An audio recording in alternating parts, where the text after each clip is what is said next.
देखिए, लगातार यूथ कांग्रेस प्रदर्शन कर रही है जिस तरीके से अरावली को लेकर के जो 100 मीटर के दायरे को लेकर के सुप्रीम कोर्ट ने फैसला दिया, लेकिन कोर्ट ने अब अपने ही फैसले पर स्टे लगा दिया, रोक लगा दी। कैसा देखते हैं अभिमन्यु जी, लगातार जिस तरीके से आप कांग्रेस प्रदर्शन कर रही थी और देखो, लगातार युवा कांग्रेस अरावली को लेकर मैदान में है। मनरेगा को लेकर हमारे नेता राहुल गांधी जी के नेतृत्व में उदय भानु चीफ जी के निर्देशानुसार युवा कांग्रेस का कार्यकर्ता मनरेगा में गांव ढाणी जाकर मजबूती से उस नरेगा के सदस्य की आवाज मानने का काम करेगा जिसकी दिनचर्या नरेगा से चलती थी। राजस्थान में बात करो आप, पिछले 2 साल से नरेगा ठप है। किसी भी सदस्य को 40 से 50 दिन से ज्यादा काम नहीं मिला है और आप बात करते हो 125 दिन गारंटी की 125 दिन की नहीं है, लेकिन उस कानून के अंदर जो छेड़छाड़ करने का काम किया है कि काम पंचायत चाहेगी तब देगी, आपको दूसरे विभाग के अंदर काम दिया जाएगा, आपको पंचायत के अंदर देय राशि होगी वो राज्य सरकार वहन करेगी।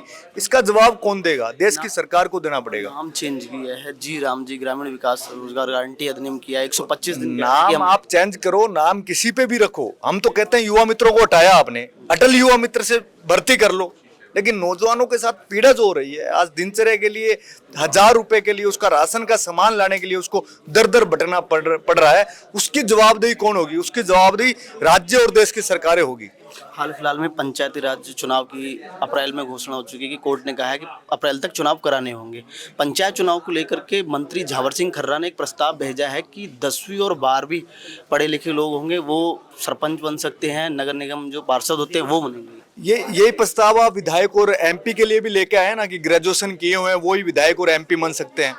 सरकार खाना पूर्ति कर रही है, 2 साल के अंदर ठप है, नौजवान को रोजगार नहीं मिल रहा, नौजवान सड़क पर है, अरावली जैसे पर्वतों को काटने का काम कर रही है, पहाड़ों को काटने का काम कर रही है, मनरेगा जैसे कानून लाकर ये देश की जनता को गुमराह करने का काम देश की ये नरेंद्र मोदी और अमित शाह गुजराती व्यापारियों के साथ मिलकर कर रहे हैं। इसका जवाब देश की आम जनता आने वाले समय में देगी। हाल फिलहाल में राज्य स्तरीय इलेक्शन कमीशन कह रहा है कि जो पंचायत चुनाव होंगे, लोकल बॉडीज के चुनाव होंगे, उसमें जो घूंघट प्रथा होती है, बुर्खा पहन के जो महिलाएं जाती है उनको अलग से जांच की जाएगी, अलग से चेकिंग। ऐसा इसको कैसा देखते हैं? देखो, ये संस्कृति पर बड़ा सवाल है।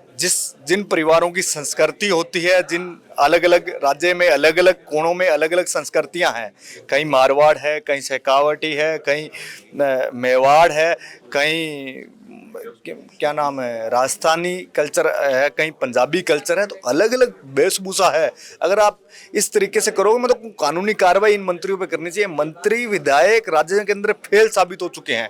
मंत्री से आप सवाल करो, अभी 2 साल के सवाल मंत्री जी से किए, शिक्षा मंत्री से लेकर चिकित्सा मंत्री तक किस तरीके से मीडिया के साथियों के साथ लड़ने का काम किया। उनको समझ नहीं आ रहा है कि हम काम हो क्या रहा है राज्य के अंदर, हम काम कर नहीं पा रहे हैं। बार बार मीडिया की प्रेस कॉन्फ्रेंस से भागने का काम उन लोगों ने किया। एक भी मंत्री ने स्पष्ट रूप से जवाब नहीं दे पाए, राजस्थान सरकार के मंत्री। और आप कहते हो कि राज्य के अंदर सुशासन है, हर दिन महिला पर अत्याचार हो रहा है, हर दिन नौजवान को नौकरी से निकाला जा रहा है। राइजिंग राजस्थान पर खाना पूर्ति की कहाँ है? राइजिंग राजस्थान के अंदर कहाँ है राइजिंग राजस्थान? कितने नौजवान नौकरी लगे? कहाँ गई बड़ी कंपनियों के एमयू? जहरीले उद्योगों को लगाने का काम ये कर रहे हैं। आप हनुमानगढ़ का आंदोलन देखो, किसान सड़क पर है इस समय, नौजवान सड़क पर है और हालात दयनीय है। सरकार भारतीय जनता पार्टी कह रही है कि हमने 2 साल में बेमिसाल काम करके दिखाया और कांग्रेस 5 साल में नहीं कर। 2 साल में काम गिनाए ना आप। राइजिंग राजस्थान में लिखना आसान है, लेकिन राइजिंग राजस्थान में कितने नौजवानों को रोजगार दिया आपने? नरेगा खत्म करने का काम आपने किया।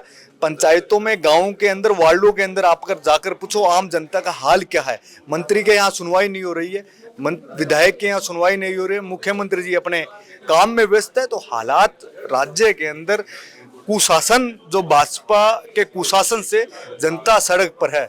और आप देख सकते हो जिस तरीके से जो हालात बने हुए हैं राज्य के अंदर, आम नागरिक से जाकर पूछने का काम करें कि किस तरीके से वो अपने जीवन यापन के लिए संघर्ष कर रहा है इसमें। आगामी दिनों में पंचायती राज चुनाव, नगर निगम चुनाव आने वाले हैं। देखो, नौजवान साथी मजबूती से चुनाव लड़ेंगे आने वाले समय में। युवा कांग्रेस के साथियों को नगर निकाय पंचायती राज में मजबूती से, दिल्ली से राष्ट्रीय अध्यक्ष जी का आदेश है, जो साथी मेहनत कर रहे हैं उन साथियों को पंचायती और नगर निकाय चुनाव लड़वाने का काम करेंगे। सर, लगातार अरावली का मुद्दा आप लोग उठा रहे हैं, कोर्ट ने अब जो है अपने ही आदेश पर रोक लगा दी है, किस तारीख?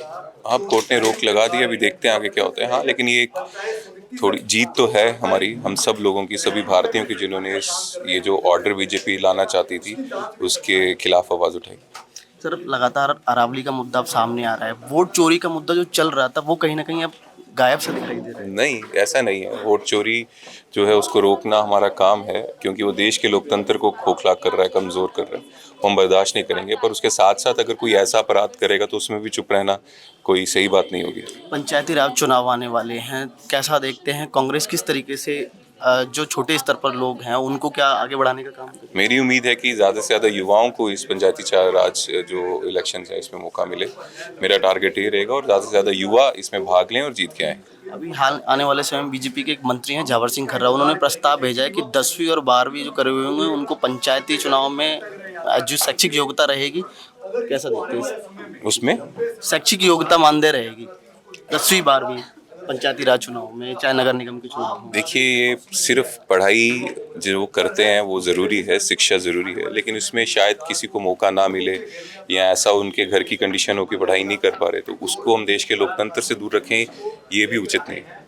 एक आने वाले समय में राज्य स्तरीय इलेक्शन कमीशन ने ये ऐसा कहा है कि जो बुर्का और घूंघट पहनती हैं महिलाएं उनको अलग से जांच की जाएगी, अलग से जो वोट डालने के लिए जाएगी, कैसा देखते हैं? इलेक्शन कमीशन की बात पे कोई भरोसा नहीं है, कोई रीढ़ की हड्डी नहीं रही है इलेक्शन कमीशन की।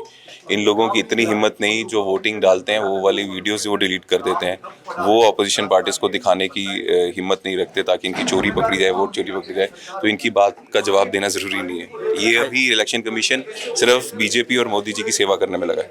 28 की क्या तैयारी है राजस्थान में? 28 की? 28 में चुनाव होने वाले हैं। अच्छा, 2028 की। 2028 में ही कांग्रेस वापस आ रही है, क्योंकि जिस तरह से करप्शन और देश के संसाधन और इन्होंने अरावली को खत्म करने की कोशिश बीजेपी ने की, राजस्थान के लोग इसको भूलेंगे नहीं।